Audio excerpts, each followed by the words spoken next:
Noite de angústias. O irmão Ernesto meneou a cabeça, contristado. Agora, o Dr. Hermann era tomado por mistificador. Como as criaturas veem apenas o que querem, o que lhes apraz e convém. Não se devendo violentá-las, a fim de que despertem para a consciência de si, a única alternativa é amá-las, deixando-as livres para que aprendam mediante as próprias experiências. No momento em que Dr. Carneiro de Campos, utilizando-se da energia peculiar aos espíritos nobres, afastou o comensal da perturbação, surpreendendo-o, Fernando o envolveu em contínuas descargas fluídicas, impedindo-o de fugir do recinto. A mesma providência foi tomada em relação aos seus acompanhantes, que se sentiram aturdidos ante o inesperado, abandonando a atitude de mofa. Abandonando a atitude de mofa e passando a exteriorizar significativo receio na face. Tratava-se de espíritos arregimentados entre as hordas de ociosos e vadios da erraticidade inferior, submetidos a imposições descaridosas dos emissários do soberano das trevas, que deles se utilizavam para tarefas de perturbação inconsequente, enquanto os adestravam para as investiduras mais graves, de acordo com as características morais de cada qual. De certo modo, eram intimidados por outros sicários que os exploravam, ameaçando-os de punições cruéis nas regiões inditosas. Periodicamente eram levados a acompanhar as disciplinas aplicadas naqueles que se negavam à submissão ou não logravam realizar as tarefas conforme lhes eram impostas. Vigorava entre eles o regime do terror, da bajulação, da insegurança. Ignorantes da realidade espiritual e destituídos de valores morais que não amealharam durante a reencarnação, vagavam na inutilidade, esfaimados de energias e enfermos, até serem arregimentados por aqueles que os submetiam e exploravam. Colhidos na própria armadilha, receavam os próximos acontecimentos que desconheciam. O fenômeno biológico da morte, ao libertar o espírito das amarras carnais, apenas transfere-o de uma para outra dimensão, preservando-lhe os valores, positivos ou não, com os quais se ouve no mundo. Deparando-se com a própria realidade, permanece errático, associando-se a outros com os quais se afina, assim formando, qual ocorre entre os homens encarnados, hordas e legiões perniciosas. Quando algum se dá conta da própria situação, caindo em si e se resolvendo pela mudança de comportamento, diligentes benfeitores que o assistem, sem que o saiba, acorrem a auxiliá-lo, recambiando-o para outro campo vibratório, no qual se reeduca, reconsidera atitudes, reprograma o futuro. Permanecendo na rebeldia, na insensatez, na ociosidade, além de perturbar-se em longo curso, torna-se vítima de sicários mais impenitentes que o exploram, que o utilizam para fins hediondos, até o momento em que luz, a divina misericórdia e a expiação o reconduz ao processo reencarnatório depurador. Estefânio, o hábil mistificador, recobrando-se do choque, começou a exigir: libertem-me. Sou peixe miúdo na sua rede, não tenho valor. Apenas cumpro o meu dever, obedecendo ordens superiores, poupando-me problemas. Muito calmo, Fernando esclareceu: bem o sabemos. Conhecemos pessoalmente a organização a que você pertence e temos interesse em contatar com os seus chefes, especialmente com o soberano. Ocorre, porém, que nos encontramos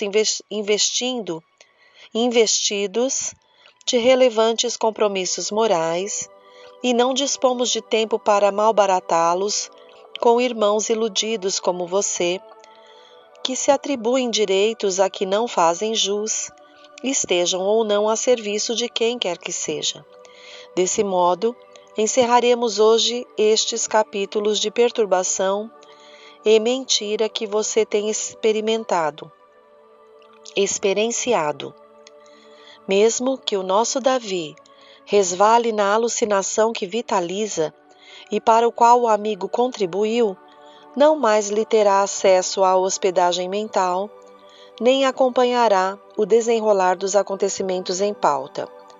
Momento chega no qual cessa o livre-arbítrio individual e se expressa a lei.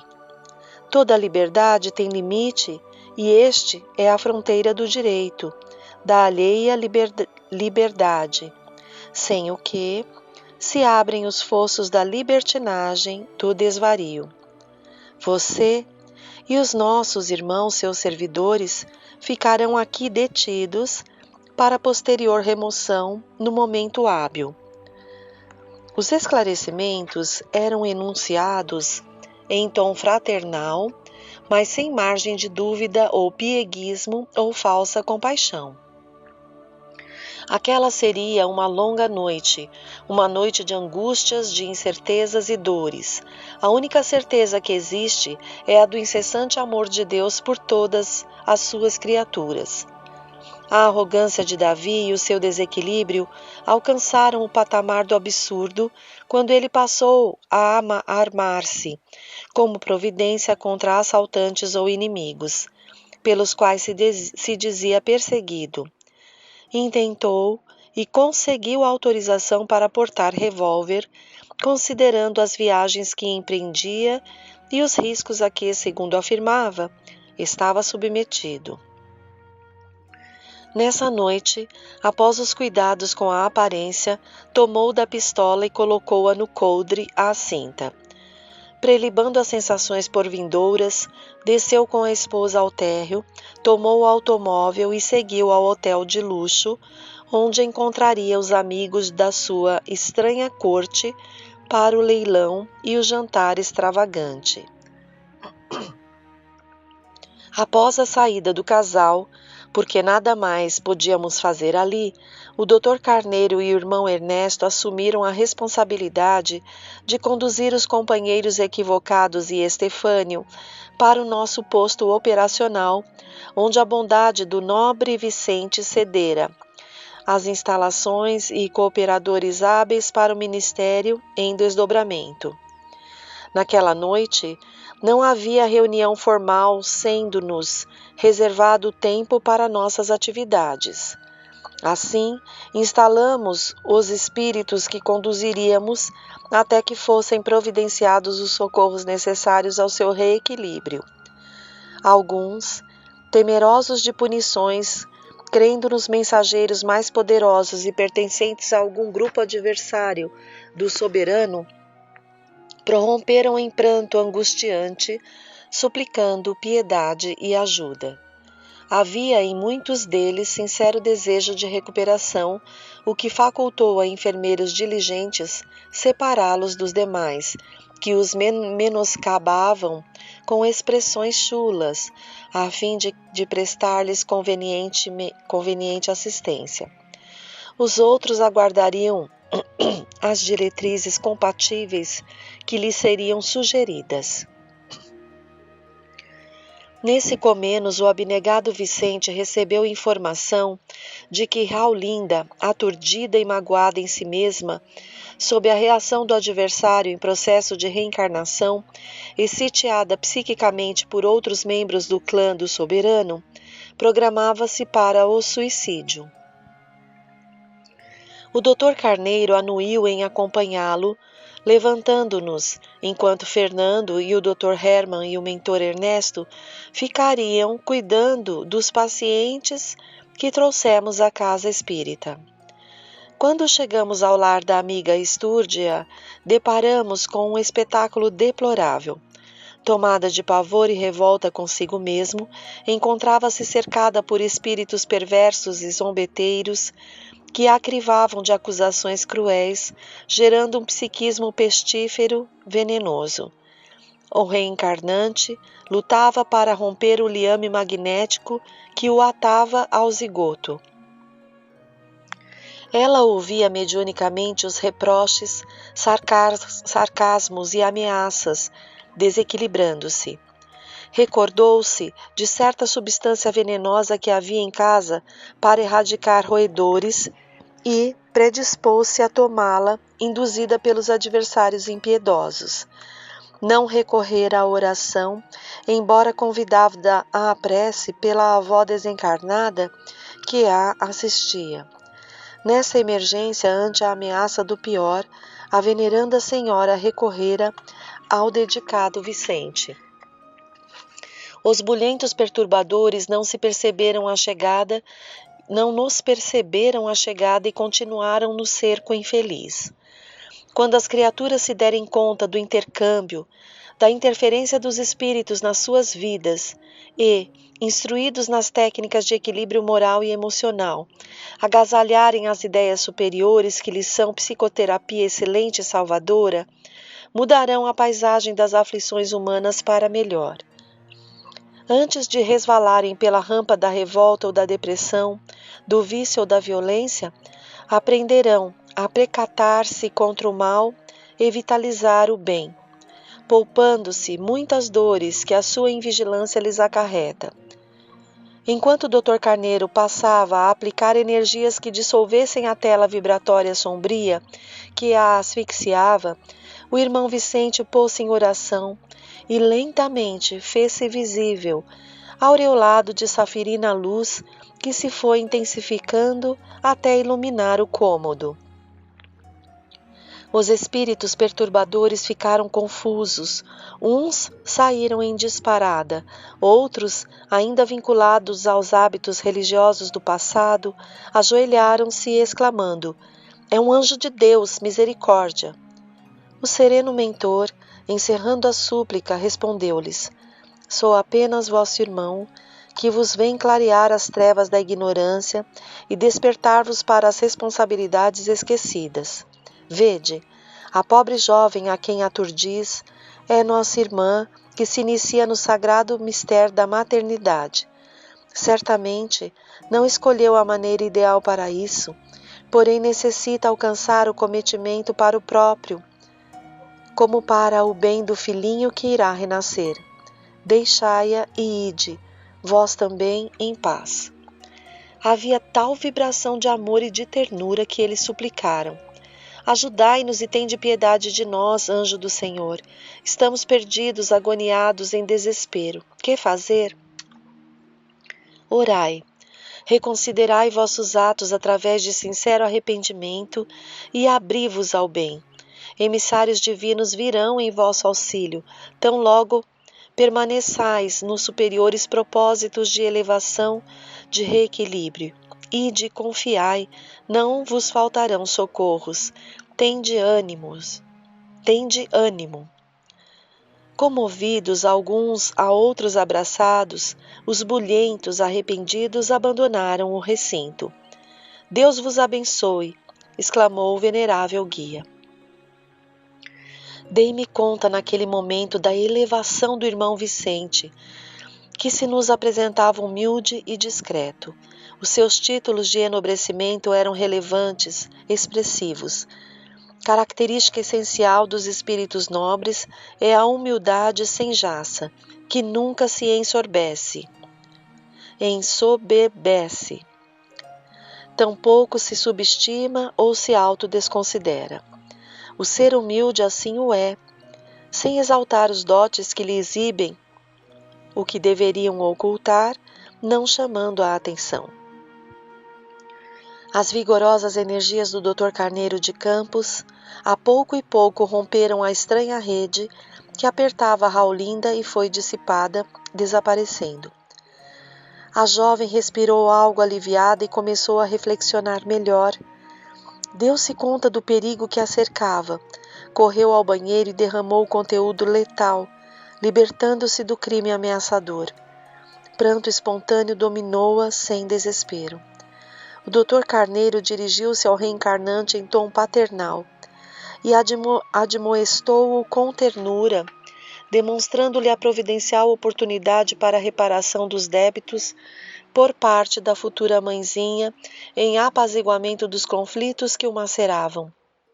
Afinal, todo perseguidor é alguém em si mesmo molestado, infeliz, sem discernimento, envenenado pelo ódio sandeu, sem rumo nem diretriz.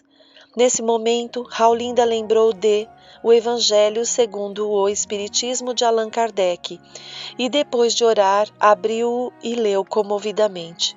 Voltava à normalidade desde o desagradável acontecimento do consultório. Recobrava o ânimo, a coragem para enfrentar os desafios resultantes do passo equivocado sem tombar em gravames maiores. O irmão Vicente utilizou-se do momento em que ela se deteve a meditar na página lida e inspirou-a, convidando-a à reflexão, à mudança de atitude para melhor, definitivamente. Ela captava nos refolhos da alma a palavra segura e severa do mentor, predispondo-se a uma nova conduta, reabastecida pelo potencial da fé que lhe cumpria acionar. Abria-se para a sua atual existência um capítulo novo, libertador, conduzindo-a no rumo da felicidade. O bem atuante aceito venceu o mal transitório desagregador. A sua e a existência próxima do filhinho teriam agora o seu curso normal. É claro que os últimos acontecimentos foram levados ao soberano das trevas, que tomou novas e formidandas providências, resolvendo-se por aceitar o repto da equipe dirigida pelo Dr. Carneiro de Campos. A melhor maneira de realizar o enfrentamento seria através de quem mais facilmente lhe acolhesse as insinuações. Fernando conseguira infiltrar-se nos seus labirintos, tomara conhecimento de suas técnicas e armadilhas, pois que para isso viera com o venerável Esculápio desencarnado. Sabíamos que não o poderíamos defrontar por enquanto, em razão dos desígnios divinos, já que ele fazia parte do programa das provações e expiações terrestres, pelo fato de ainda sermos inferiores àqueles que nos movemos no planeta, necessitando dos espículos e das dificuldades do caminho para o processo da evolução. Todavia, tínhamos como objetivo desbaratar os planos mais extensos que ele elaborara, cooperando com algumas vítimas em potencial que estavam lutando para conquistar o reequilíbrio, para se apaziguarem com a própria, assim como com a consciência cósmica. E esse mistério estava sendo conseguido, embora o médium Davi, por livre opção, resolvesse marchar com os próprios frágeis equipamentos. A sua defecção não significaria fracasso do nosso programa, mas insucesso dele mesmo, o que muito lamentávamos por antecipação. Por isso, todos os investimentos possíveis lhe haviam sido concedidos. Terminada a tarefa, retornamos ao núcleo de atividades, onde nos aguardavam os demais amigos. Passada da meia-noite, quando se adentrou Daniel, cooperador desencarnado da nossa sociedade espírita, trazendo informações a respeito de Davi. Daniel fora designado para acompanhá-lo, auxiliá-lo no comportamento, tentando evitar-lhes as explosões temperamentais resultantes da soberbia que lhe poderiam gerar conflitos graves. Imediatamente seguimos ao clube elegante, onde nos deparamos com uma cena profundamente constrangedora.